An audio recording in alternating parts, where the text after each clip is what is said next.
One aspect of teaching that pretty much every teacher struggles with is being able to reach all learners, especially when you have learners that are on grade level, learners that are ahead, and definitely learners that are behind or frequently absent. Parents and administrators and districts and the states, they all want us to somehow create individualized learning plans for all of our students and differentiate for all of the multiple levels that sit in front of us every single day. But how are we supposed to do that? In today's video, which is part one of a two-part series about differentiation and the modern classroom project, I'm interviewing Kareem Farah about how to set up a modern classroom where all students' needs are met. Yes, all students' needs are met. Not only has his method with the Modern Classrooms project been tested by tens of thousands of teachers across the country and the world, it also has been studied to have actual improvements in student learning and outcomes. It helps to build student-teacher relationships and it definitely closes learning gaps. If you've just been struggling with trying to reach all of your learners and feel like a failure, then this episode is definitely for you. Now, one thing that I definitely don't want you to fail at is clicking that like and the subscribe button so that you can catch part 2 of this two-part series so that you not only get information about what Modern Classrooms project is, but also how to implement it, especially if you're skeptical. So the Modern Classrooms project is a model where teachers are no longer standing in front of their students and just being the gatekeepers of information. It's not just us that delivers the information in front of students in real time. Rather, it's sort of a flipped model where we deliver the lessons via video lessons. Sometimes we record it, sometimes we use other people's recordings like on YouTube or something like that. And then students are going to watch that video either in class or on their own time. And the great part is that they can rewatch it if they didn't understand it. The model also allows you to create supplemental videos for students that are behind and also extension videos for students that move pretty fast or are already ahead of grade level and need to be stretched and challenged. The main part of the Modern Classrooms project is the fact that this is a student-centered model, meaning that it's not based on teachers and on what we need to teach and in terms of what we need as teachers, but rather it's going to meet the needs of every single student, no matter where they're at. And I think that this is something that pretty much every teacher hopes that they can do. Kareem Farah, who is a former math teacher, co-founded the Modern Classrooms project as a way of sharing his model with teachers because he knew that this was the future of education. So if you want to know more about how the Modern Classrooms project actually works, then I encourage you to check out our website, modernclassrooms.org, which I'll link below, so that you can learn about the actual model. But today, Kareem and I are going to be talking about how to reframe our mindset as teachers, especially when we've been teaching in a traditional lecture-based classroom, so that we can embrace this model that really benefits our students. Here we go. Well, thanks for being on the show, Kareem. I really appreciate you taking the time to do this during your busy schedule. Happy to be here. I'm excited. So, as I mentioned in the introduction, you were a math teacher and you started the Modern Classroom project, which I'm really, really excited to talk to my audience about. Can you briefly explain the concept and principles behind it and how it's different than just like traditional lecture style teaching? Yeah, I mean, you started the explanation for me by saying that this is an alternative to sort of a traditional lectured approach based to instruction. I actually think where it's most different is that it's a way to transform from a fixed-paced learning environment to a self-paced learning environment that's competency or mastery-based. So the way that it essentially works is that instead of educators standing at the front of the room and delivering live lectures, in many ways the way that we all probably learned when we were students, but also the way that you're often taught to teach, educators replace those live lectures with bite-sized instructional videos that they actually create and or leverage other digital resources when appropriate, right? Not every single lesson needs to start with a kind of instruction done through a video. So once you've gotten rid of those live lectures, that is the bottleneck that forces fixed-paced learning. So then you can actually let students work at their own pace, but in bursts, 1 or 2 weeks at a time.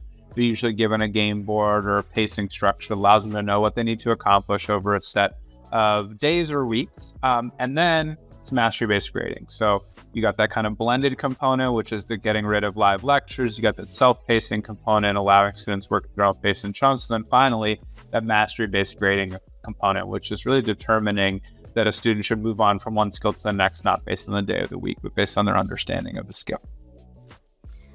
So what I like is that there are two themes that I struggle with every year. One of them is that as a secondary teacher, I'm tired of teaching the same lesson 5 times a day. So the idea of just like pre-recording it and having the students watch it, it means that I don't have to do that. And then of course, what your model leans itself to is that I feel like I'm leaving kids behind, but at the same time, I also feel that kids are bored, but the thing that I'm struggling with wrapping my brain around is the fact that part of what I do when I'm lecturing is I have a lot of interaction with the kids. It's how they get to know me. And I really like that aspect of it. So, one thing that I'm sure a lot of people who want to do something like this in terms of, especially with differentiation, is they're used to lecturing. What are some challenges that they might face in trying to transition, and how can they overcome those? Well, I think you talked about one in your question. The first thing to keep in mind is just because you're not lecturing doesn't mean you're not doing whole group activities and discussions. It's a frequent kind of misconception about the model. Just because I don't talk at students and they take notes does not mean that I don't open class with an activity, that we don't have a discussion about how you maximize your time and build 21st century skills, or that I don't stop the class at any point in time and say, let's talk about this skill. I've seen 6 kids already struggle with this.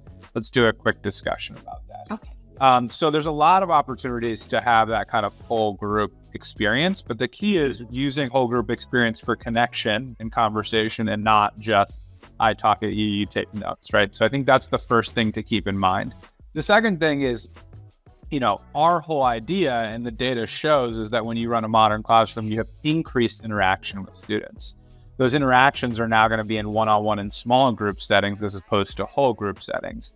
The idea is it's in those small group settings and in the one-on-one settings when you're engaging in data-driven instruction, but you're also just getting to know students, that's actually where you're building the strongest relationships. That's where you're moving students across the continuum of mastery. So I think that addresses one just kind of related question, which is when you kind of think about, oh no, am I going to lose this kind of community-based feeling when I'm at the front of the room? Am I going to lose some of that kind of fun performative elements? It's like, no, it just looks a little different and you're going to use that time differently. I think the other things that folks struggle with is first releasing control. I think it's being at the front of the room is both convenient and it's an easy way to create a very rigid learning environment where you are in control of every minute. And it's very difficult, and I can be the first to say this, to release that control, to wake up and suddenly go, wait a minute, students have enough agency to be the driver's seat of the learning experience. They're going to be the folks that decide how much kind of urgency they put into the next steps. And my job is to help facilitate and support them through that journey. And that really freaks educators out initially.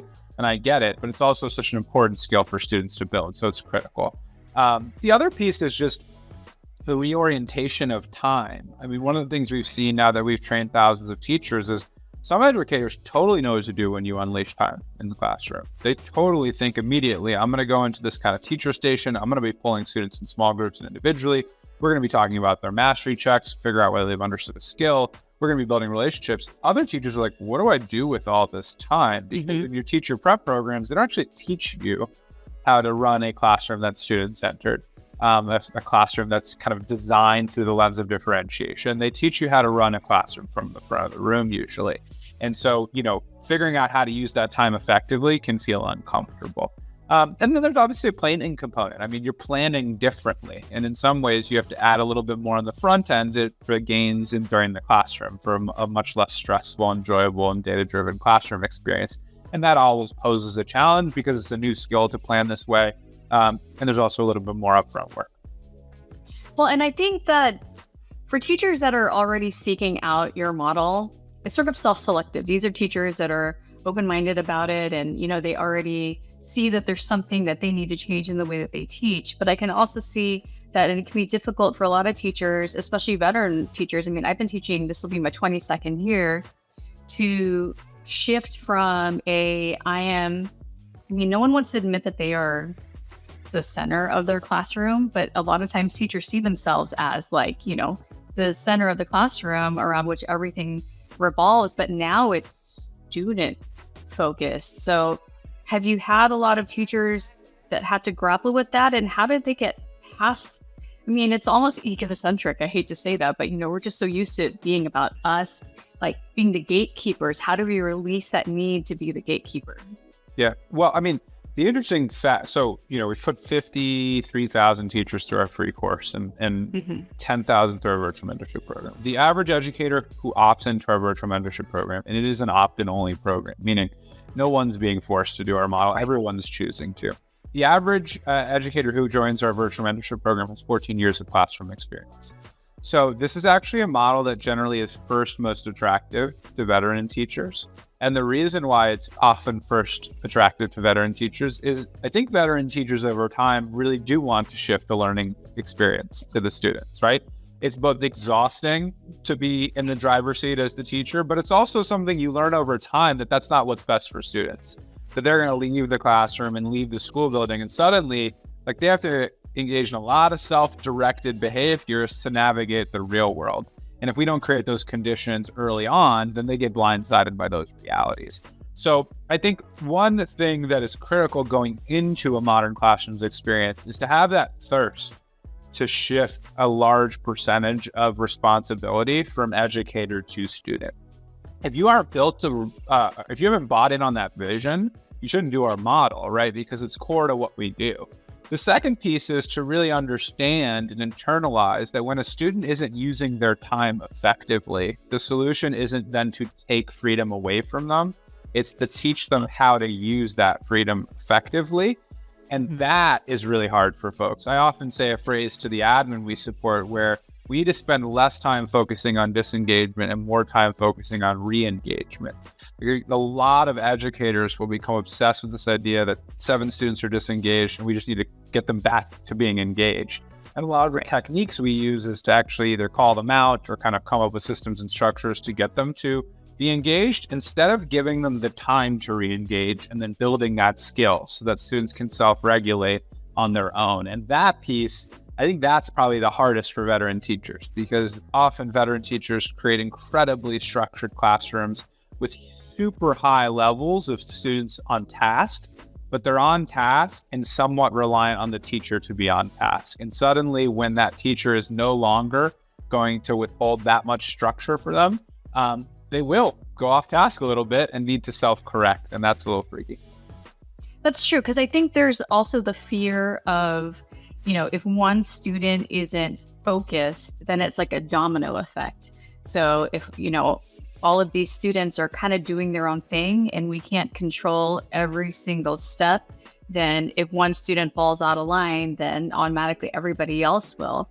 And I think that's a fear, especially with I don't know if you've heard horror stories about last year's student population where there was just a lot of behavior problems. I think it seems like it would be easier to have everyone at the exact same spot, because all you have to do is just see someone who's not in that spot to catch the person who's, not in line, as opposed to, well, maybe they're not in line because they didn't understand.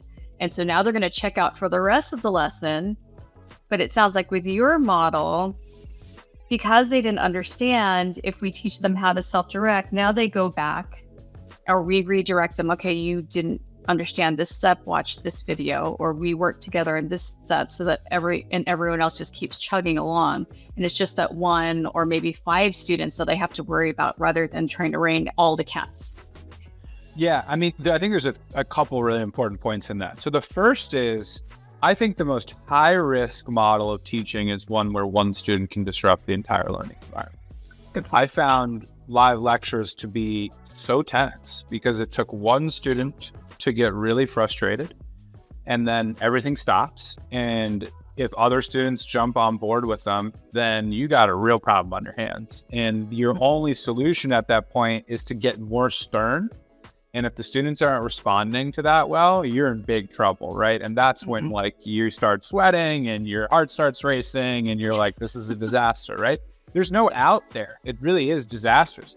In our model, students have greater control over their learning and less control over their peers' learning. You could actually have a total crisis happen in your classroom and the rest of the learning will not stop. that happened to me frequently. I mean, I taught in an environment where certainly there were a lot of challenging discipline circumstances. And the year that we built this, there was a lot of violence that year in the community. And I mean, you could have a situation where a student is literally actively getting removed from the classroom for a reason that, is really tough to deal with. And the rest of the students are just working. Sure, they're maybe a little bit more distracted because something's going on, but it doesn't stop the learning experience. And it certainly doesn't mean that when you have to go take care of an issue, no one else can keep moving.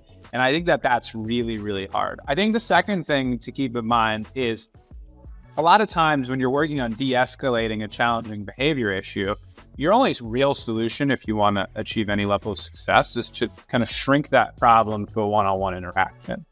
The only way you can do that is if you're afforded the time to. If you're busy delivering some sort of performative lecture, you don't have that option. The moment you go choose to make it a one-on-one interaction, it's a one-on-one interaction that the whole group is watching. Right. That's a terrible way to de-escalate, right?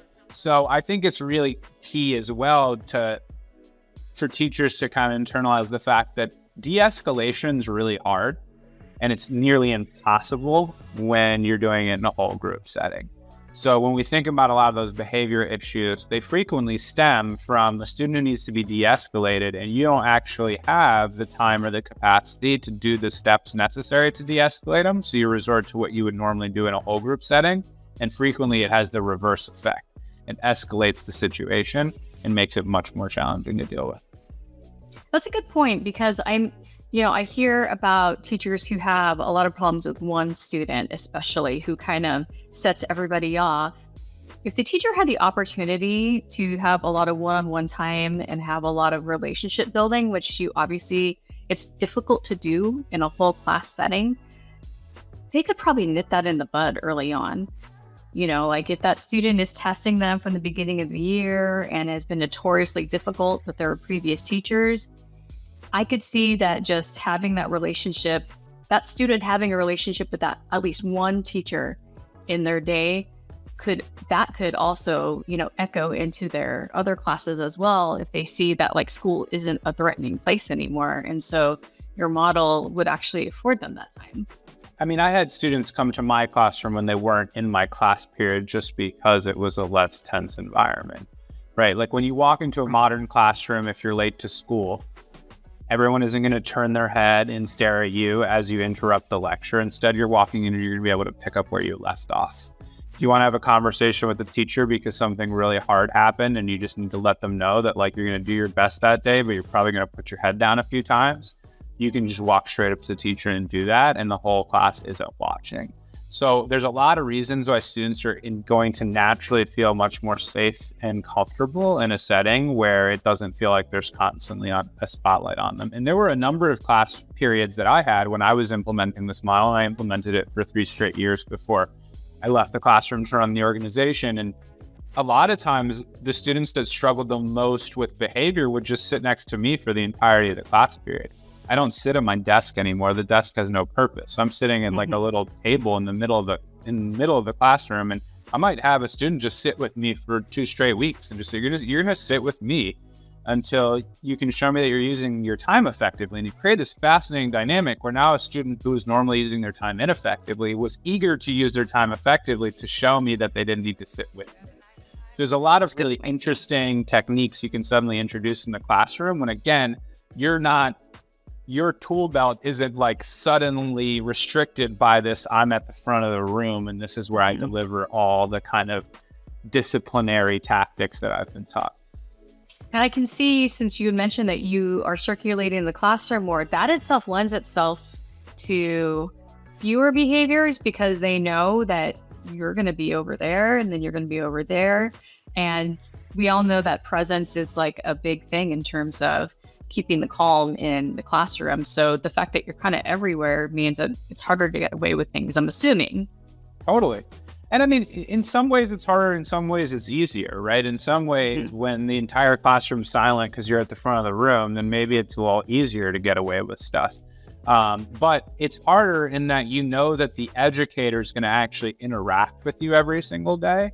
Yeah. And that they are paying very close attention to your progress. Like one of the things that you'll learn when you talk to a modern classroom educator is they feel very comfortable articulating what a student does and does not know in the scope of a learning sequence. Like they can almost tell you perfectly, like that student's on lesson 3, they struggled with this skill, they're working on it next class period, because that whole idea of data-driven instruction, that is a buzzword that no one actually executes usually, is core to what our educators do, because it's the rationale behind why they're spending time with certain students during class. So I, as a student, may have greater freedom over my time in a 60-minute period, but what I don't have is a feeling like I can just slip through the cracks and then bomb a test, and then the teacher only realizes at the end of that unit that that student actually learned nothing, right? I hate that. I had a bunch of times. It's like gut-wrenching to teach, and you're like, I thought that kid was paying attention, and then they take a test and they got a 40%, and you're like, you literally learned almost nothing. And I didn't really know that until the end of this unit. That never happens in a modern classroom. It's just literally impossible based on the way that the model runs. So if a teacher wanted to just kind of like test drive it, dip their toes in it, what initial changes would you make if they're not ready to go, like, head first into this? Yeah, I mean, it's hard to...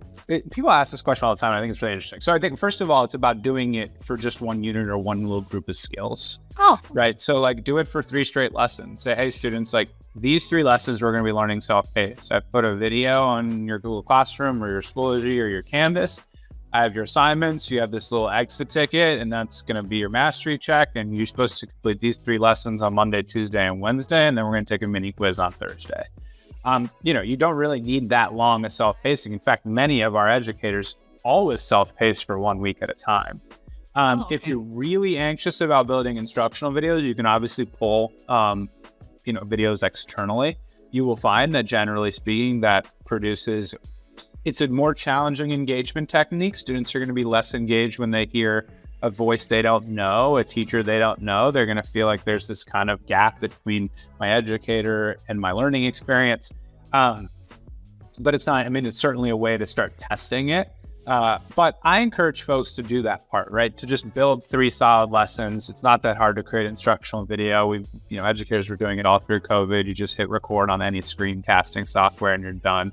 And just kind of run it and see what happens. And I think the most shocking thing that educators frequently experience is they realize just how much less stressful the class period is and how much more time they have to connect with students.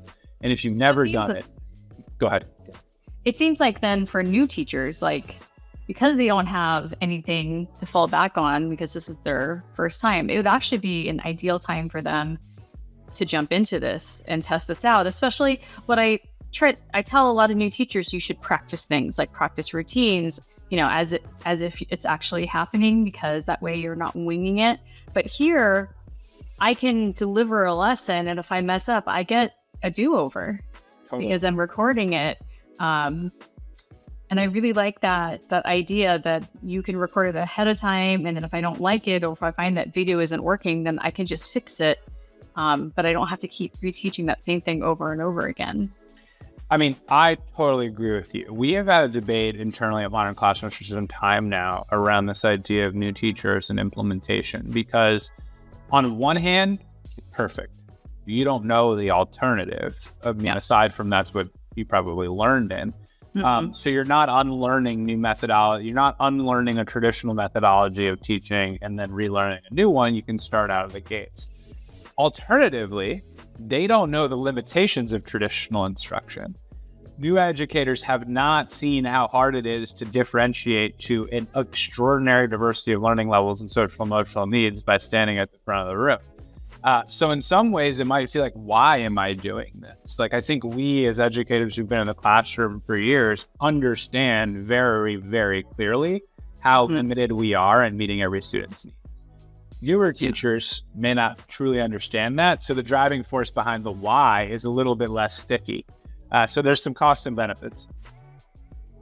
One why that I can think of, because I pay attention a lot to how new teachers are feeling. I used to be a new teacher mentor, but a lot of times there's a fear of having their contract not be renewed because they're not meeting the needs, or they're not hitting those standards and test scores. And this directly addresses that, because if, you're not fulfilling someone's IEP, or you're not catching up these students that are behind, what better way than to have this set up, because it's actual built-in differentiation. You can prove to your administrator, yes, you should renew my contract because I'm one of the only teachers actually truly differentiating.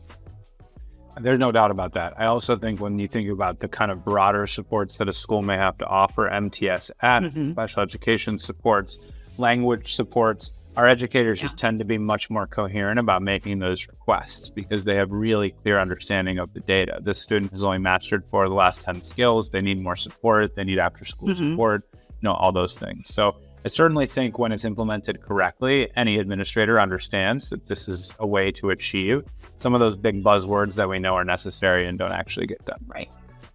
So now maybe you're convinced that this is actually a model that is going to benefit you and your students, but you don't know how to actually implement it in your classroom. That's why it's really important to subscribe to this channel so that you can catch part 2, where Kareem and I talk about implementation strategies and the real nitty-gritty, especially with things like grading and all the questions that you have, and maybe even objections that you have in terms of how this is going to work in your classroom. In the meantime, you might also be a new teacher at a new school and not really know where to start in terms of getting everything set up. And be sure to click on this video for questions that you need to ask before you sign that contract and shake your administrator's hand.